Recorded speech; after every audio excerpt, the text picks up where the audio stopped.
So I guess we can start right here. We'll just say again, thank you guys for joining.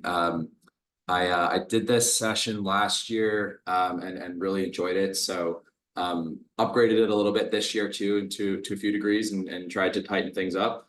So I hope you guys find this super helpful. I call this what it is because it's a good way to think about some of the parallel processing that you have to do when you're doing critical reasoning. Frankly, the GMAT in general, frankly, test taking in general, but I think it's really emphasized with this section. And what I mean by that is like knowing when it's time to actually analyze, dig through choices, figure out the argumentative structure of things, and maybe the slower parts where you are trying to organize information, decide when it's time to start analyzing, and frankly, at some point making a decision. And those are all strategic choices. The others are more calculating or tactical choices.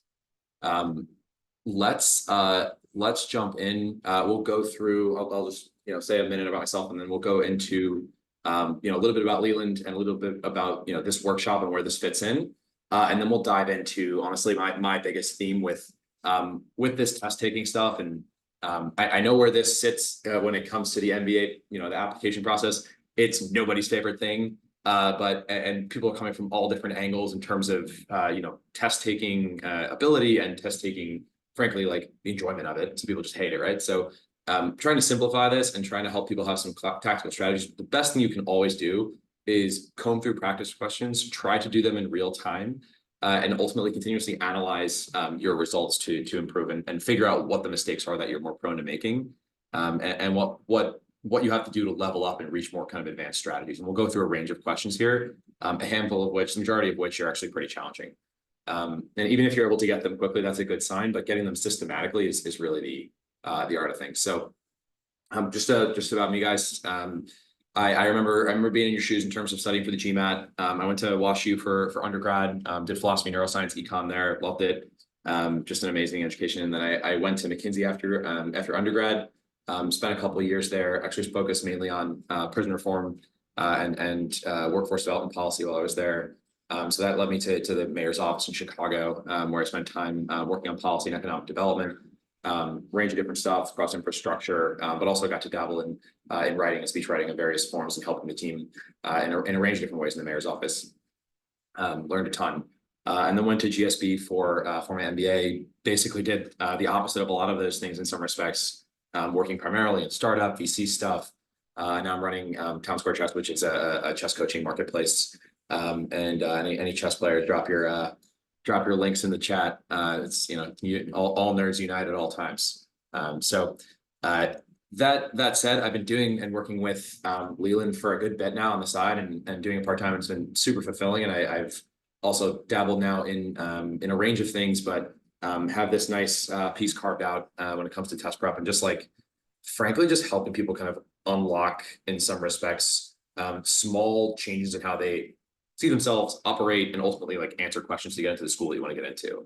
And it ends up being a range of ways to help folks that are beyond just here's a tip and trick to figure out how to answer something a little more accurately or a little faster. So I've enjoyed doing this, but Leland's got pretty much everything if you're looking for coaching, from just end to end the MBA process to random programs coming from all different backgrounds, all different angles. So reach out to folks there if you're really looking for extensive help and want to go deeper. So that said, this is all about critical reasoning, and my hope actually, and from what I've seen a lot of the time, is that when you get really, really, really good in critical reasoning, and by the way, before I actually dive into this, guys, drop questions in the chat. I will try to field them. I'm also trying to run this presentation, which I've already articulated is an immense challenge for me as somebody who has the technological sophistication of as you'll see later, a Neanderthal. But I will try to answer your questions in real time and help. If you've got a burning question, definitely drop it in. I'll try to get to as fast as I can. Isabel, is my screen sharing working properly, or is it still cut off? Oh, I think it's good now. I think you just fixed it. It was a little choppy, but okay. You're good. Beautiful. That's really how it's going to go. Okay. So sorry about that, but glad we didn't waste any time with screen sharing stuff on the actual slides that matter. My hope for critical reasoning in general for you guys is in my opinion, when you get really good at this section, the entirety of your GMAT levels up.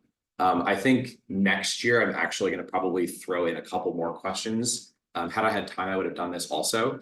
But there's critical reasoning in your data sufficiency. There's critical reasoning obviously in reading comp as well. And there's wait, what happened? What did I do, Isabella? Yeah, the screen like is like half on the screen if you don't move your mouse. So now it looks okay, but then I think when you move your mouse, a little bit better. Yeah, that looks good. Perfect.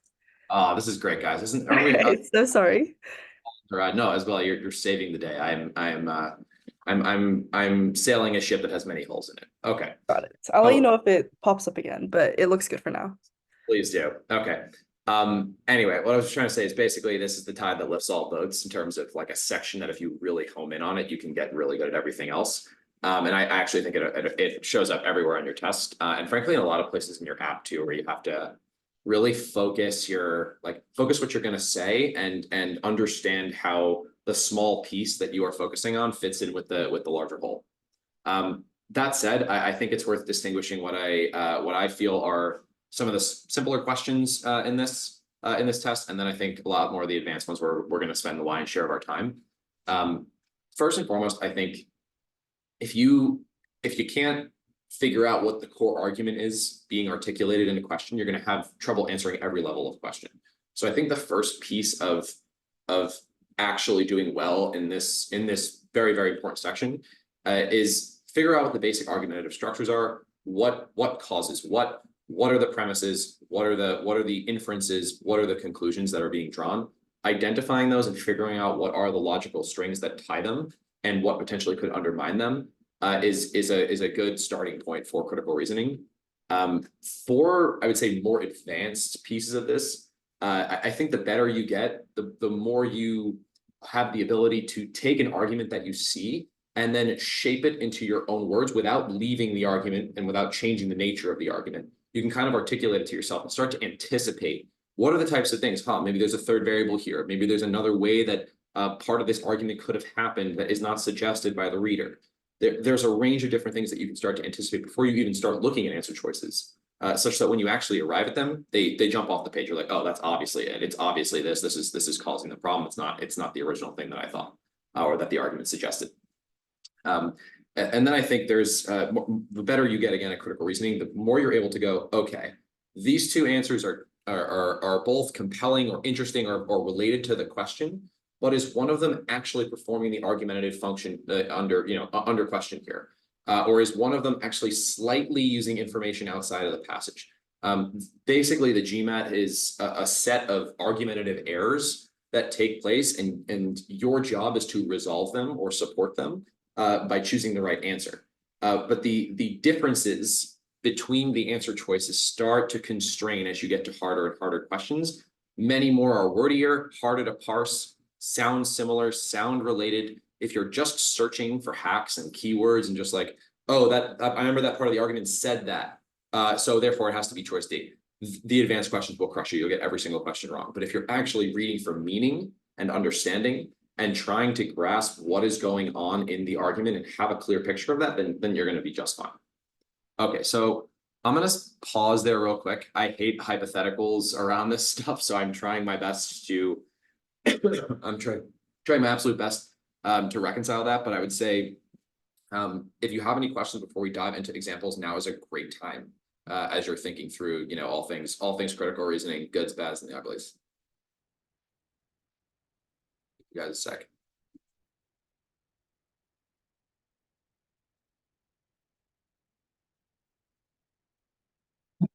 Yeah, and I think everybody gets the recording. So just answering this question in the chat from Paul.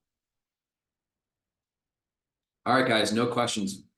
But now I think it'll be a great time to also get a bunch of volunteers, and super appreciate anybody who engages. But let's do our first example. I call this a basic example. I would say this is a little bit more of an intermediate question, but hopefully we can distill out what the actual argument is at play and what's going on here. So I'll just read the question, I guess, just for the sake of the recording too. The ice on the front windshield of the car had formed when moisture condensed during the night. The ice melted quickly after the car was warmed up the next morning because the defrosting vent, which blows on the front windshield, was turned on full force. Which of the following, if true, most seriously jeopardizes the validity of the explanation for the speed with which the ice melted? Okay, I'll let you guys take a second to read through all the choices. And then I would love a volunteer too who can, maybe potentially like talk through their logic or their reasoning. I would rather a clear, thought out, wrong answer than somebody who just goes, oh, it's D, oh, it's B, right? So, I don't care about your brilliant genius. This is all about refining and updating our thought processes.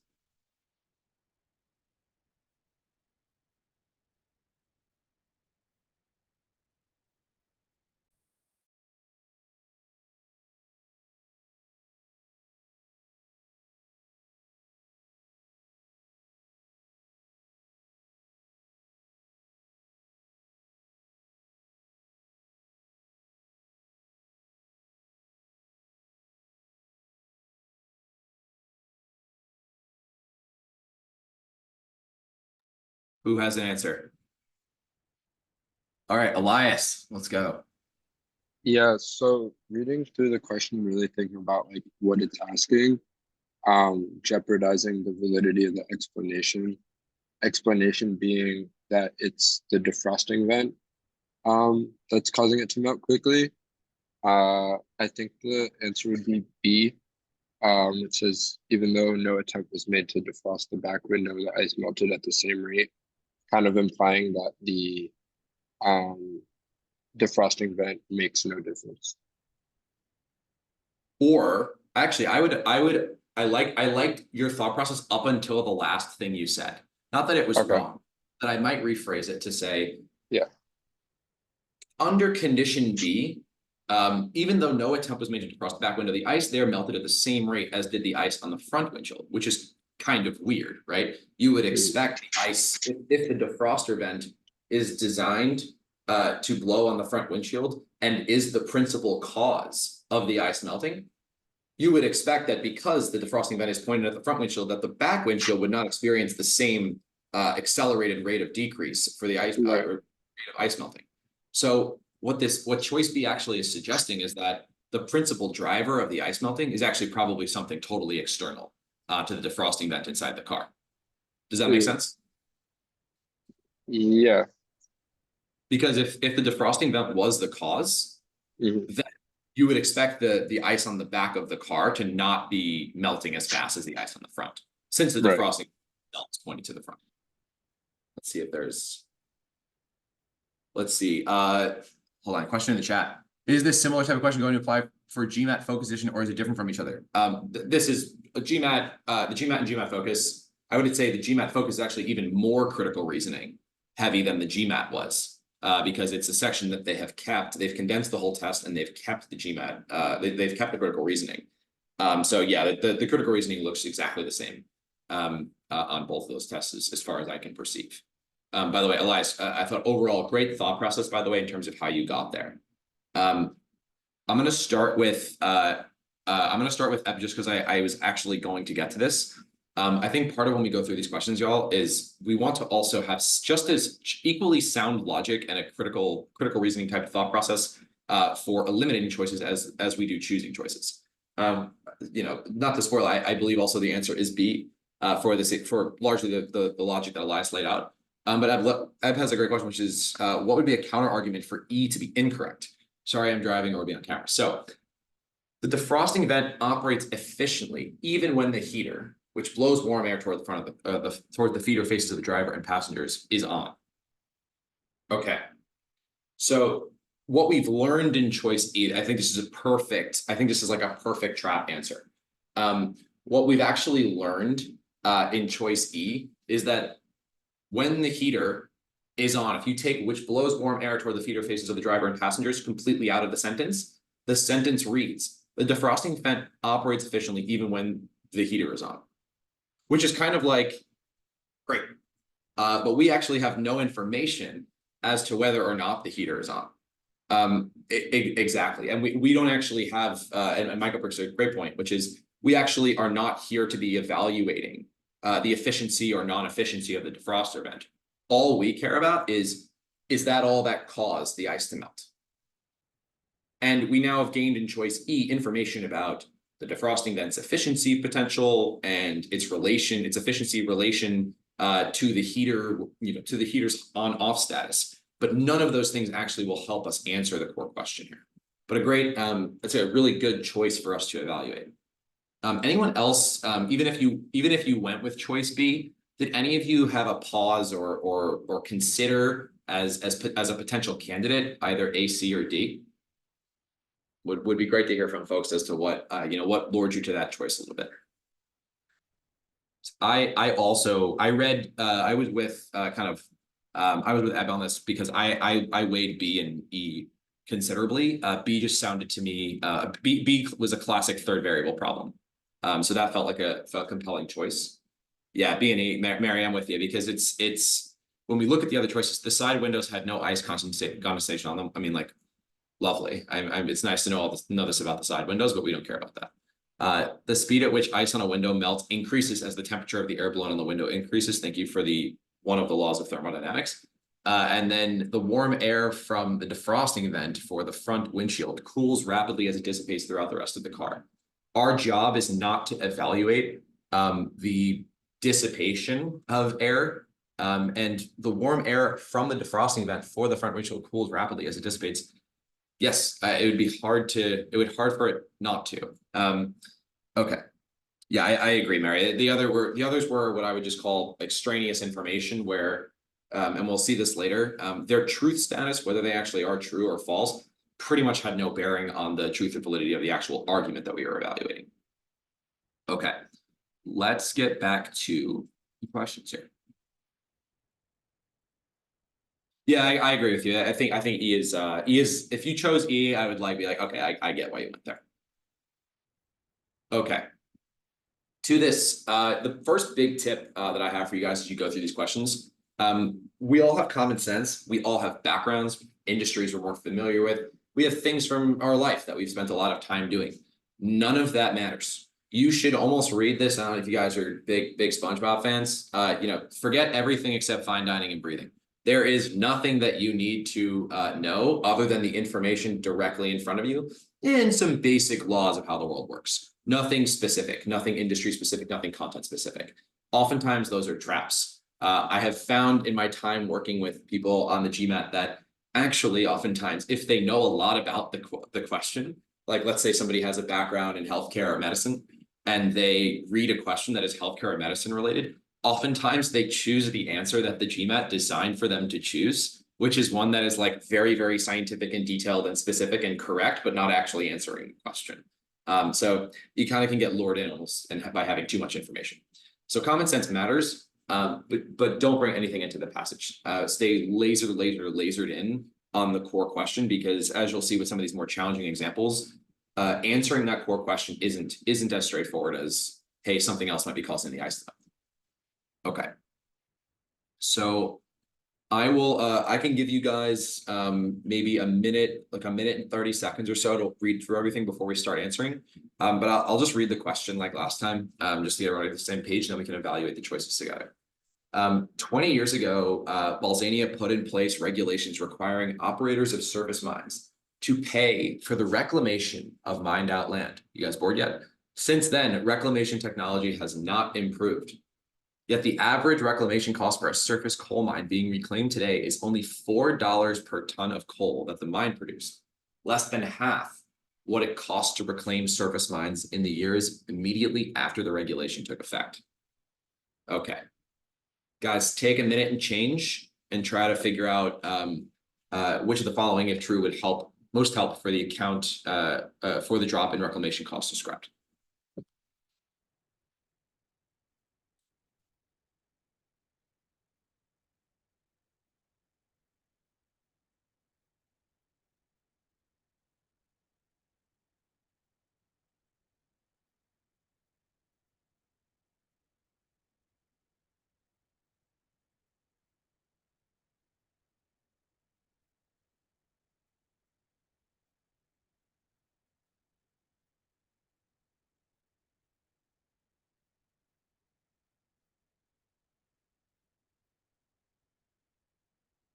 And when somebody is ready to answer, I would love, before we actually dive into like the whole logic, I just want you to summarize what we're looking for here.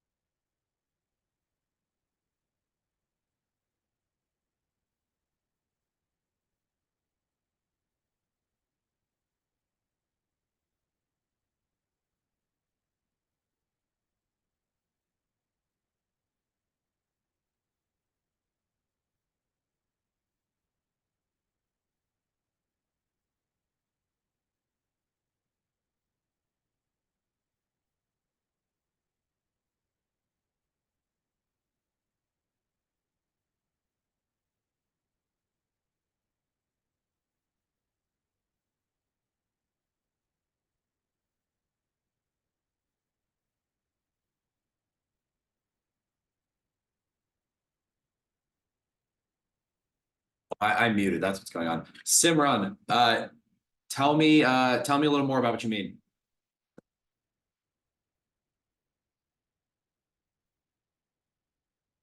Or not. I'll just wallow in mystery. It's also fair. I do that on a daily basis. I think so Farai thinks it's D. Farai thinks it's D. Okay. Farai, do you wanna talk through your logic? Elliot says maybe C. Guys, we're all over. I love the variety. And there's always some joy in knowing somebody's gonna be right. Who's winning a lot of money. Elias is thinking C. Tentative C, not 10 toes down, not 10 toes down, but he's close.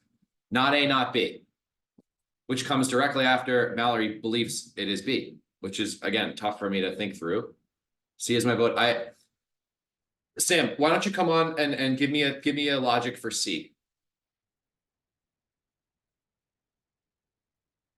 Yeah, would love to. Voted for C here because it is the only one having like a rationale for why costs might drop down.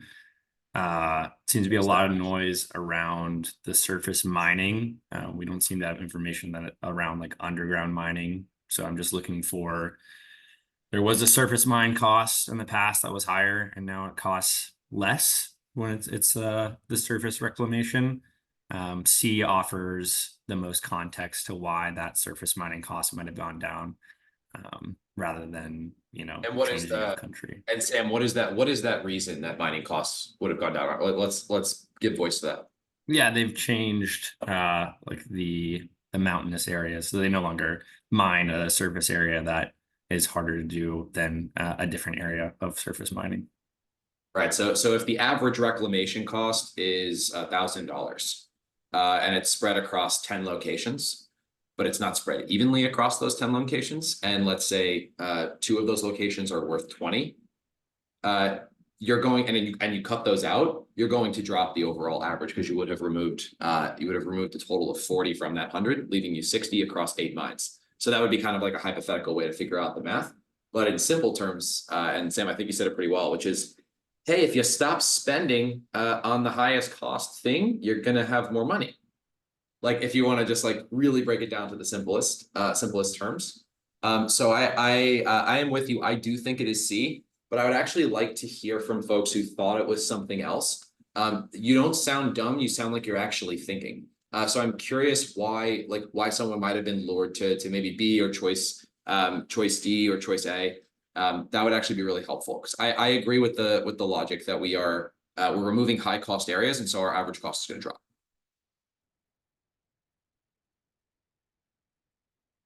Takes a brave soul to admit they are wrong, and yet have to articulate their rationale for why they were wrong. I'm gonna try to be less of a spoiler. I think I'm just gonna choose on random answers for the rest of these guys. I think I'm choosing the right answer. It's awkward. Okay. Let's actually, you know what's good? Why don't we go back to ruling out choices? So somebody, I think, Sam, you ruled out D pretty well, which is the comparison to underground mines is not answering the question here. The question is, what would account for the drop in reclamation costs in the description above? Mary said less operating businesses. I think that's an excellent possible cause. So if, for example, we found out that there were 10 businesses and 9 of them went out of business because some crisis took place, that's, I mean, that's not, it's not necessarily a fact, but it would give me good reason if many of those businesses that were, reclaiming coal mines went out of business. So I think that's great. Potentially also, Mary, good point as well around regulation. I think if there was some sort of law that prohibited some set of mines from being operated in, that could also have been a reason.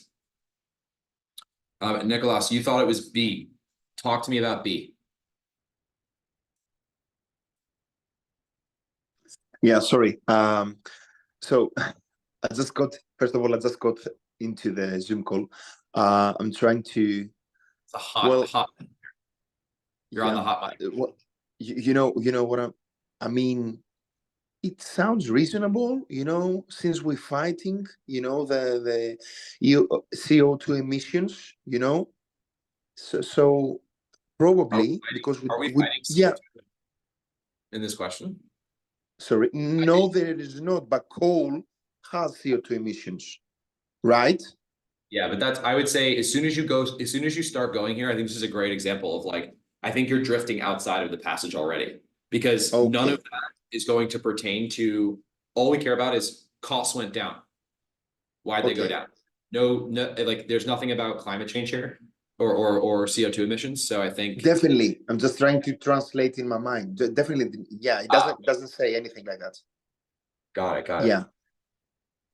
I thought it was B. Go ahead, Mallory. Yeah, I think I just missed the word average reclamation cost when I was reading the passage. And so for me, I was just thinking like the cost per ton like just went down. And so it made sense to me that it's just declined overall for the past 20 years. So that makes sense that it's lower today, regardless of the regulations. Mm-hmm. It's also potentially, like the way you thought through that, it's also potentially the case that let's just accept the premise as true, like we should with each of these choices, which is following: if true, we assume the choice is true. A regulation takes place. The use of coal as a fuel has declined. So less coal is being used, but it's also possible that in that time frame, that is just a function of the price going up. And so that we have a simple reason to believe that while the usage has gone down, the volume has gone down, it's still possible that the total cost is the same, because a higher price times a smaller volume could yield the same net. So that's a great point around total versus average. I think it changes the nature of the question. Great point.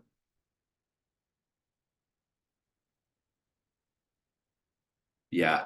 I think this is a good point as well around some of these questions. Remember, guys, that the GMAT, and I'm trying to do this through live examples because I think hypotheticals are just too heady on this topic. It's just impossible to follow. But within this example, like, this is a wordy question. It's not particularly friendly to the reader. It's using a bunch of weird terms. I had never really thought about reclamation costs in my life before seeing this question. And I don't think many people are familiar with the surface mining industry. So it's using a bunch of terms repeatedly. And I think this is just like one of those classic times when you should really, really, really simplify what you're looking for. And though, like, even though something like you were saying, Nicholas, is like, it's totally viable. I understand that there are, we always have like mental processes that are going on parallel, but if you even allow that to happen on the GMAT, what's going to follow is you stretching and picking an answer choice that's a different branch than the one that you're being tasked with answering. So again, this is where it's like in your brain, when you read that very, very annoying prompt, before you start looking at choices, just say, okay, average reclamation cost went down in surface mines. My job is to figure out why. Okay, let's look at the question. Which of the following, if true? That means I'm going to evaluate each choice as if it is a true thing in the world and see if that new true thing could help cause the drop in reclamation costs. And by doing those, like, again, this is where I was thinking fast, analyze the choices, read the question, thinking slow by actually deciding when it's time to structure your thought process and slow down and come up with a simplified understanding of what the argument is and a simple clue that you were looking for to help you answer your question. Okay. Yes, Ev, I don't want to ever talk about balls meeting ever again either. It's a terrible place, frankly. It's just a terrible, terrible place. Nobody should go. Okay. Let's get back to our beautiful, beautiful deck here. All right. This point, I think, is frankly, I think it is something that everybody should learn in like a very stripped down, like logic, like very mathematical or logical way, which is statements have truth conditions. If you wrote a statement, it can be true or it can be false. But that does not mean that it can make an argument true or make an argument false. For example, if I am trying to make an argument, let's just say a classic argument for a policy that you're passionate about. If I just say the sentence, umbrellas help protect us from rain, that's lovely, and that's true. That sentence has a positive truth condition, but it has no bearing on the argument that you're probably making about policy unless you're really passionate about weather. Okay, so I think that's really important for some of these arguments, because your job is not to sift through these choices. And again, we're going through advanced examples here, but your job is not to like sift through the choices and figure out if the choice is true or if the choice is interesting or if the choice makes sense. Your job is, does this choice do X for the argument? Does it complete the argument, support the argument, undermine the argument, help the argument, help account for the cause of X within the argument? Your job is not to go, oh, choice B, yeah, that's true. Because as soon as you start doing that, you're going to pick choice B on the test because it is true, but not because it answers the question. And that's going to be a big differentiator, the more difficult and more tricky, or the trickier the questions actually get. So they'll do this a lot. They'll mix this kind of thinking when it comes to choices and sifting through choices. They'll mix the truth conditions with different people's points of view, different people's perceptions of other people's points of view. If I think X and you think Y, it's also an opinion of Y, what X thinks of Y. So you can start to see how opinions and frankly, trying to answer these types of questions within in a 2.5 minute time frame can get quite challenging, because you really have to stay organized in your thinking as much as you do think quickly between choices. Okay. I know that sounds a little heady, but let's try couching this within an example just like last time. Okay. Can everybody see that okay? All right, cool. Get some dots.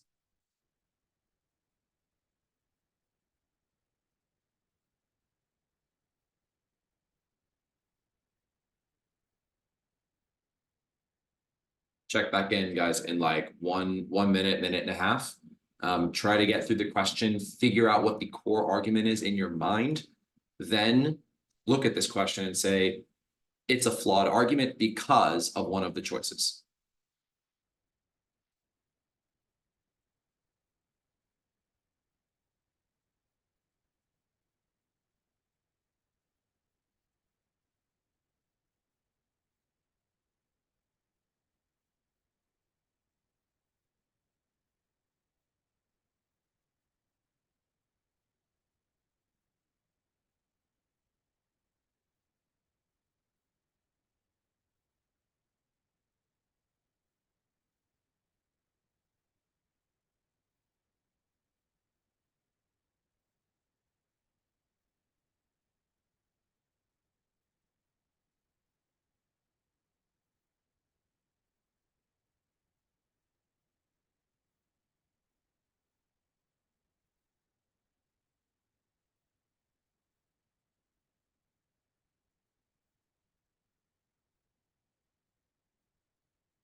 I see a war waging in the chat between A and C, which is very exciting. Would anybody like to come off and explain their thought process? Dan G. Let's do it, man. Or not. Okay. Not sure if you can hear me. Can you hear me? Yeah, perfect. Go for it. All right. So my thought process is A is sound in that the people couldn't have been aware that the manufacturing salaries would increase. And as a result, that actually wouldn't be the answer because they only increase as a result of people leaving. So because people leaving, Dan, if you could actually, why don't we first summarize the passage? Because I want to get everybody on the same page. About your thought process, starting with how did you reconcile the passage and assemble a core argument? So following through it to me sounds like the core is the supply and demand, which is the second sentence in regarding labor and salary would be what is at play. Okay, you ready? Are you ready for a really stripped down version of this? Mm-hmm. Young people are leaving manufacturing. There is therefore a shortage in manufacturing, right? But these people are also saying now that it's possible they should go back. They would have been better off. It would have been better off if they actually just stayed in manufacturing because their salaries would now be higher after salaries rose. Ooh, Mallory has changed. Dan, you have convinced Mallory. Why don't you jump back on and explain to me your thought process for selecting some choices here? I hope that was helpful. Okay. I think so. So because it's reactionary, the salary lags behind the movement of personnel. You couldn't have predicted A without personnel leaving in the first place. And for that reason, it's only because people jump ship that led to the labor supply shrinking, putting upward pressure on the salary in order to compensate to draw those people back. So you couldn't have said that they would have been better off to stay unless they left in the first place, which is why I'm inclined to believe C. Ruling some of the others out, someone said, actually, I'm trying to keep track of what everybody's saying, but D doesn't, I didn't see D in there at all. While it does briefly talk about the service industry being less physical, it doesn't appear as though that's actually a legitimate underlying condition as far as the principal reason for people leaving, which is why I've been ruled out. I'm gonna jump back in because I want to do also is I want to do this step by step so that we can actually corral what the argument is. And I think you said it in one of your earlier sentences, which really, people can't be in two places at once. You can't be the coolest person at the party and also showing up fashionably late. It's not possible. You're either at the party or you're on your way or you're not going. So the same thing is kind of going on here. These people can't both be going back to manufacturing to receive higher salaries. The only reason for which is that the higher salaries exist is that they left. So they can either leave and look back over their shoulder and see some people now who have higher salaries than them, or they can stay and accept the salaries that they have. They can't go to work in service and then somehow get their manufacturing salaries simultaneously.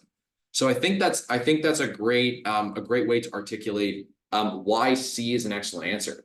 But Dan, I think you highlighted indirectly just how hard it is sometimes to articulate a straightforward reason, because I actually didn't buy fully your rationale for ruling out A. It almost drifted into a thesis for C. And I think A is very simply, we don't care about their awareness at all. We don't care what they are or aren't aware of. They could be in the economy and totally oblivious and still experiencing salary hikes, salaries falling. Their awareness actually already rules out choice A by itself, and somehow it's in somehow a much more simpler Occam's razor style form. There is whether they are aware is actually relevant. So I think that's the fastest way to rule out A. Let me just read quickly. Let me just quickly read the chat. Elliot believes E is the only answer adjusting the argument rather than just one point or singular aspect of the passage. Really interesting. Elliot, would you be able to come off mute and explain your thought process here? Because this is actually really interesting. Yeah, sure. So yeah, just reading through all the answers, it's more like it's pointing out or is narrowing down on one aspect of the passage, whereas if we read down to E, it's kind of explaining or giving a counter argument to what the last sentence of the passage is saying, and for that, I just chose E. I see. So you see choice E as a counter argument to the last sentence. So let's look at choice E. And thanks for your rationale. That was helpful, because anytime, whether you're right or not, if you can understand and clarify what your thought process is, that's a skill that's much more translatable and going to help you in general. So choice E, as the manufacturing industry salaries increase, people will move back to manufacturing, forcing the service industry to increase its salaries in a similar fashion. The latter part's really not relevant, forcing the service industry to increase its salaries in a similar fashion. Let's look at that first piece. As the manufacturing industry salaries increase, people will move back to manufacturing. I think what happened here, Elliot, is you're still in the mindset of like, let's think about what would finish this pattern, what would happen next. But actually, this is something that operates outside of everything that took place in the passage. The argument taking place in the passage is not that they will be better off going back to manufacturing. It's that they would have been better off staying in manufacturing. Meaning, the argument, the passage, takes place in the hypothetical. The choice E is showing something that would have happened after that hypothetical anyway. The argument in the passage is they moved into service industries, but they should have stayed. Choice E is, okay, that's all true, but now that they're in manufacturing, after the passage has, all the passage's information is taken as a given, then they'll go back to service eventually because the pay will even out. So it's interesting that I actually think that the error in choosing E is that you are finishing the story as opposed to eliminating a premise or undermining the argument. Elliot, does that make sense? It does, but I think I'm stuck on because we're trying to prove that the passage is a flawed argument, right? Or at least that's what the question is saying. And I sort of pinned it on that the author of the passage didn't quite have the full picture to put out a significant or a legitimate point. And I guess the answer E for me was that full picture, and I guess kind of led me down the wrong way. Yeah, so interesting. I think the way to look at this is less of like whether they had the full picture or whether they are, whether our author could be Galileo or the dumbest person in the history of the universe. We are still going to evaluate the argument independent of any possibilities surrounding the author or their point of view. Our entire job here is to go, what could undermine this argument? And this argument is they would have been better off staying in service industries. If we can find something that attacks that, great. If we find something that takes place after that, that's actually amazingly not relevant, even though I think it's actually probably the best trap answer here. And it would be my second choice if I had to go with one. But a great thought process. Great thought process. Okay, y'all, I think I want to try to get to at least one more question here. So here we go. Good thinking, guys. Cool. Can you guys still see that okay? Did I do the thing with the mouse? Am I good? Okay, thanks.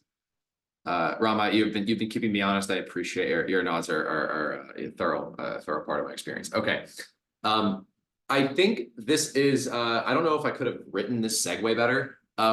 Arguments are not necessarily linear. They don't necessarily follow chronology. They don't necessarily occur if you were to look at the passage as like a topographical map. Like they don't occur in the same places necessarily. Sometimes the conclusion is first, sometimes the conclusion is right at the end. Sometimes there are premises at the beginning or premises at the end.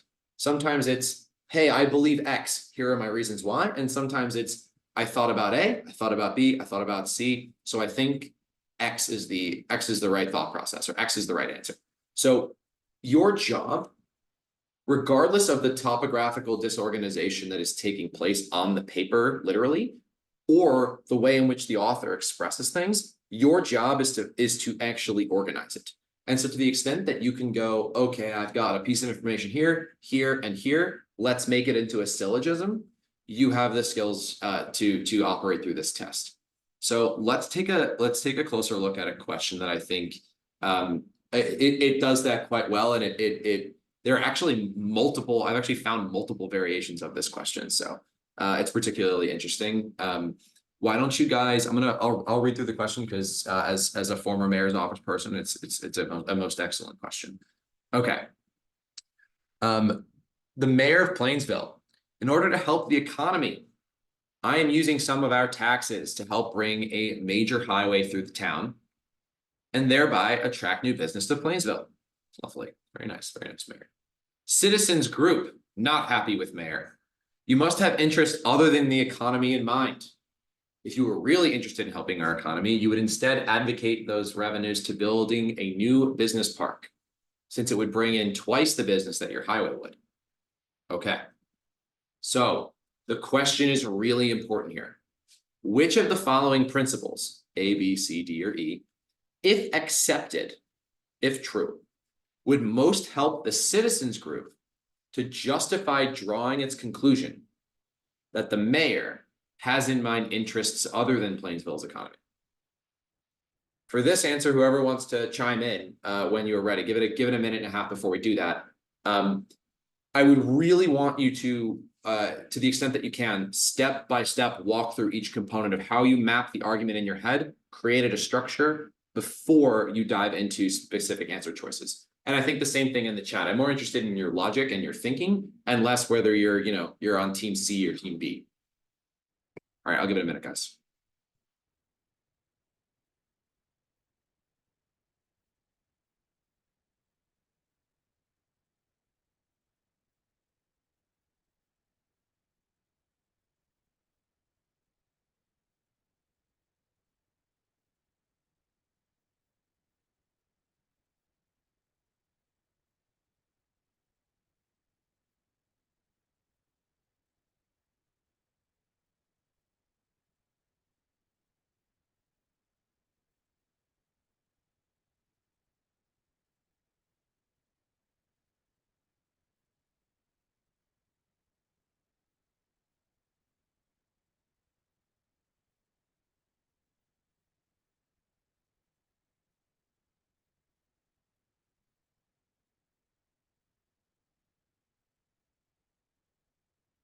Beautiful humans worldwide. Somebody help me answer this question about Plainsville, which sounds frankly almost as exciting as Bolzania, but is not.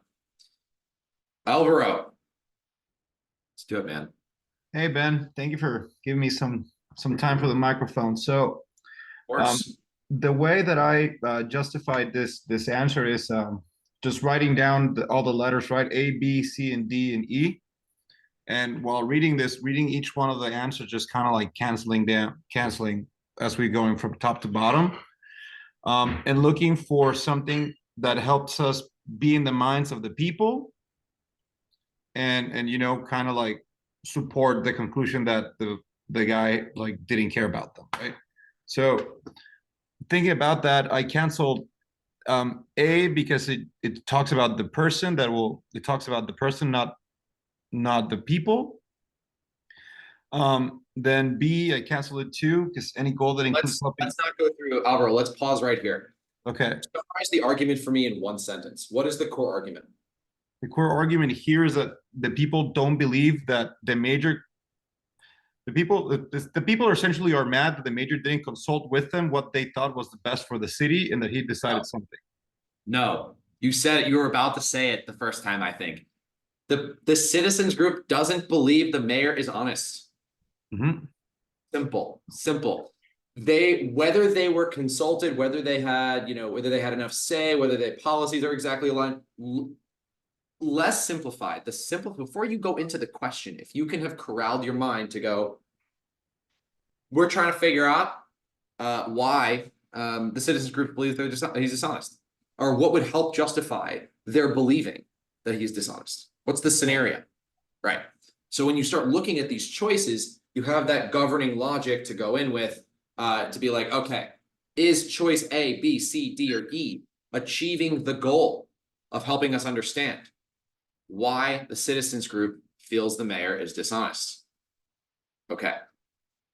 C group, Mary speaking, mayor equals liar is actually better than what I said. I stand corrected. And C group, speaking on behalf of the C lobby, thinks the mayor is dishonest. Elliot is just curious. Dan says not C, and Elliot says I'm curious why. The infighting, guys, is getting me. This is what we play for. This is what we play for. Okay, so I would like somebody to come on. We're gonna go in just in order. Just let's get on and passionately defend choice A. Feel free to be aggressive, be angry, be upset. All those emotions are fine in this particular case. Whatever helps you get through it.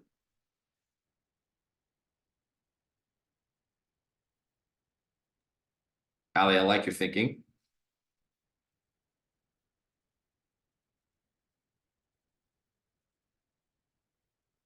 Nobody wants to defend. I can hop on if y'all can hear me. Yes, let's do it. Yeah, I went with A because, as you said, the citizens group choosing the most optimal. Ali, I think we lost you right when you were about to give your logic. Go for it again. Okay, sorry, I'm in a building that has horrible reception, so is it in apologies. Plainsville? Basically. So saying the citizens group believes that the mayor has not chosen the most optimal solution to help the economy with business, which they believe is building a new business park. So they believe that he has ulterior motives because if A were true and that the mayor would always choose the most optimal option, then he would have gone the business park option. So if that principle is in fact true, the citizens group would be correct and would know that the mayor was not actually trying to optimize for business. Mm-hmm. I really like the way that you thought through that and expressed your logic, because I think I'm going to rearrange a little of your logic, but I think it was really well expressed, and I think you probably are a great spokesperson for the lobby of A people. So the thought process here that I think is worth lasering in on is the citizens group believes the mayor is a liar. So in scenario A, anyone really pursuing a cause will choose the means that person believes, in this case, the mayor, will advance the cause the farthest. Hypothetical. The mayor's argument is that taxes should go towards a highway to attract business. The citizens group believes that if the mayor is honest, taxes go to the business park instead, which would double the business. And therefore, they believe the mayor is dishonest. Is it possible that the mayor believes that he's right or she is right? Even if they're wrong, they believe that they're right. I believe that 3 + 3 is 7 because I'm not very good at math. That still is true. I believe that. It doesn't make 3 + 3 = 7. So scenario A actually can be accepted, but it wouldn't justify drawing the conclusion, because it could be possible that the mayor just believes this is the best way forward. And so it's unjust for the citizens group to simply conclude that the mayor is lying because he's supporting, you know, his highway instead of a park. He thinks the highway's better. So if there is another possible explanation other than the mayor's lying or is corrupt, in this case, the other explanation is the mayor is erroneously believing he is right. That explanation would not allow us to reach the conclusion that we want here. So let's see, too idealistic. Okay, interesting. Ali, was that helpful? I know I was also saying that like I would pick a different answer, but I hope that might have helped step us towards looking at these other choices too, because I think A is the trap here because it's so close. It's so close. Awesome. Thanks, Ali. Okay. Choice B. Nobody's talking about choice B. Any goal that includes helping the economy of a community will require public revenues in order to be achieved. What do you think about that, guys?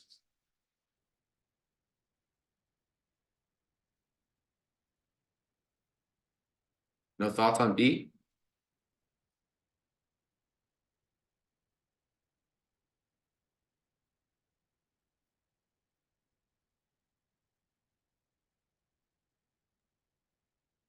B doesn't really change either argument. It's just kind of like, it seems irrelevant to me. Okay. Talk to me about why is it irrelevant? Okay, so let's say, well, first of all, I could say, okay, sorry, I have to try to put my thoughts into words here. The mayor of Plainville, if his argument was true, yes, he can use the public revenues to achieve his goal, but the citizens also can use the public revenues to achieve their goal. And so it doesn't seem to change or justify any course of action because it's like, okay, does that make sense? I don't know if I'm even. No, I got you. Makes sense to me. Let's talk about C, guys. Everyone's got a lot of thoughts on C. Just seeing if I'm trying to see if I can play with everyone's logic here. This is a lot of fun.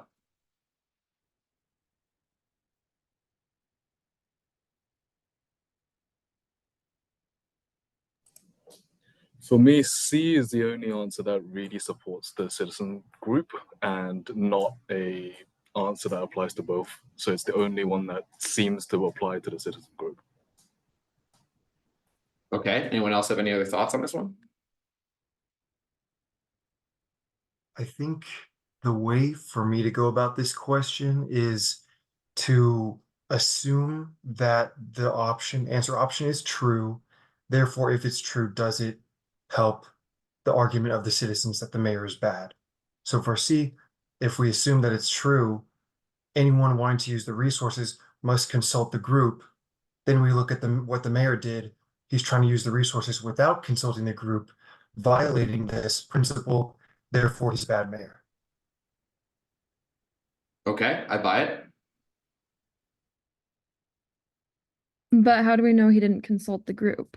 Right? Like, I feel like there's not enough information for that. Good. Good. But the Exactly. fact that the citizens actually push back, though, right? The fact that the citizenship or the citizens group is saying no, you're thinking a completely different sense to the citizenship or our group. So there must have not been an agreement or not been a consensus drawn. Okay, I can get behind that. Well, my thought against C is it's an all or nothing approach. It's saying that everybody is against the mayor when in reality, nothing is ever clear cut like that. I think I had said, what if it's a 60-40 split and the mayor's in the 40? Does that necessarily mean 40% of everybody in that community is wrong? I would be inclined to not think that absolute with it, but I think that's the route that the question is leading, which is why I'm against C. It's too aggressive in one direction. Guys, I have a surprise for you. I think Ali might have a great point, but I just decided what I was going to do is make a really, really complicated sounding argument that made no sense and convince everybody that A is actually not the choice. When actually I want to make a very compelling case for A. And I did this, guys, because I think these questions are so hard sometimes that it's really, really, really, really, really hard to corral the argument. And so for choice A, here. Yeah, I have a great question here. Regardless of the answer, we spent like 10 minutes on this one. How do we get to a point where we can rip through these quicker than the Derby? Great question. Quicker than the Derby, I can't promise. But what I will say is you can move through them a lot quicker. A, through reps. You just consistently do these. And B, by I think drilling specific categorical themes. I also do a bunch of stuff. And by the way, guys, it is extremely challenging, just for whatever it's worth, to both do a group session and teach these while also teaching kind of more speed tactics. So I think it's actually a completely different kind of topic. But if you really want to move this question fast, through this question fast, you need skill A, which is let's sift through this freaking argument really, really fast and simplify it down to a distillable form. In the same way that we chunk information, we have our phone numbers split into 3 and 4 digit codes so that we can more easily remember them. You want to chunk this argument and you want to go, okay, bam. Citizens group says, mayor's lying. Yeah, Mary, you're right. It was good and convincing. And I think what's so hard about some of these questions is through enough conversation, you can almost talk your way out of it. You can almost talk your way out of a lot of these questions. Anyone really pursuing a cause will choose the means that that person believes will advance the cause the farthest. How do you get through this question fast? You go, huh, if that's true, I accept the answer is true. Then if it is correct that the citizens know that it's 2x the business to go with a park instead of a highway, then they know that the mayor's lying. Because they're directly going against factual evidence. So it's a very important way. Like part of navigating these critical reasoning questions is figuring out how to expedite the simplification of things. In this case, simplify the passage, simplify the core argument, and then move through those choices with those simplified pieces of information in your mind. Yeah, exactly, Dan. And it's extremely hard to circle. I hate that saying. But it's extremely hard to come back around to a place where you understand you're definitely right. I actually think sometimes taking a break from a choice and being like, okay, I've read choice A like 4 times. I'm not getting anywhere. Let me try to knock some of these out. Any goal that includes helping the economy of the community will require public revenues order to be achieved. Awesome, cool, thanks. Yeah, Mallory, I think A is right. I know it's right. It is right. But I wanted to give you guys an example of just how easy it is to go around in a logical circle and unsimplify the argument when your reasoning is clouded. And the reason I do this also is like, I think it's fun to like show the concept in this way, but what I was trying to get at before I saw this comment is like, you can take a break from a choice and go, anyone pursuing a cause will choose the means. Okay, whatever, I don't know what that means. Let's look at B. Yeah, if it's gonna help the public, you need public revenues. Cool, that's a fact, but it doesn't do anything with the argument. This is considered the most difficult level of CR question or just more difficult? This is a very difficult critical reasoning question, especially within the 2.5 minute time constraint. I wanted to give you guys like a taste of what I think is a hard question. But you can take a break from a choice and then start evaluating others. You almost build your confidence back. What I would do actually did an eye tracking thing with some test prep people, and what they found was one of the reasons I was able to score higher on some of these was that my eyes typically return to the question with a much greater frequency than the average test taker. And what that tells me is what I am doing is consistently anchoring myself to the objective and evaluating each choice under that objective. So oftentimes after 1 or 2 choices, I would return to the question. Okay, what would justify their conclusion? What would justify their conclusion? Let's go back to B, let's go to C, do the same thing. And again, like I know the key here is here, Elliot's still struggling to understand why it's A. Is it because of the 2x the business partner bring on the highway statement that makes this correct? Why choice A is correct? Yeah. Yes, exactly. The reasoning gets quite circular. If if you believe the citizens group that their conclusions are true, they know two proposals exist. One will double the revenue, one will just be the revenue. And you gain the information from A, which is also by definition true, which is anyone truly pursuing a cause, really pursuing a cause, will choose the means that person believes will advance the cause the farthest. If you know that that's true, and you believe the citizens group's statements, you know that the only reason, the only other explanation would be that actually the mayor doesn't want to do that. Actually, the mayor does not have that objective in mind, and they're solving for something else. Maybe a lobbyist group got to him, whatever it is. Okay. Guys, I think I have to cut it here. And thanks to everybody who's been joining, but let me quickly say a few more housekeeping things that I think are helpful. First off, appreciate everybody's engaging here. We actually didn't even have time for the last question. But I'm giving $250 off for anybody who had their video on and was engaging in this. You can feel free to scan that QR if you haven't already to join Leland. But I do a bunch of different stuff from full-on MBA coaching all the way to focused prep for things like GMAT to help you guys. But what I try to do and what I think maybe I take a little bit more of an experimental approach to things like critical reasoning, because when it comes to coaching or teaching people on this, it's so challenging. But what you really need to do is articulate and understand and basically jump inside someone else's head and figure out what are the errors that they are making, what are the short circuits that go on in their thought process, what are they naturally good at, and how can you help them lean into it, and then design really a custom framework where I like to go through dynamic questions live, things that aren't even prepared, to actually sift through and compare and contrast different thought processes and help you iterate, and in that process get a lot faster. A lot of this stuff was moving at a much slower pace simply because we wanted to have a group and engage. And I appreciate everybody who did. But a lot of these kind of more question iteration styles of learning I've seen just really ramp people up and help people at every starting point, from starting with around a 500 to people who are starting with a 700 and really going up anywhere from 50 to 150 points and quickly, honestly. So to anybody who is open to it, feel free to just drop a line. Leland's also just got a ton of great stuff. They have more events coming up. They have people basically coaching across every industry, every vertical. So really, really high quality people. Can't say enough about the team. And yeah, thank you guys for coming. Hope this was helpful.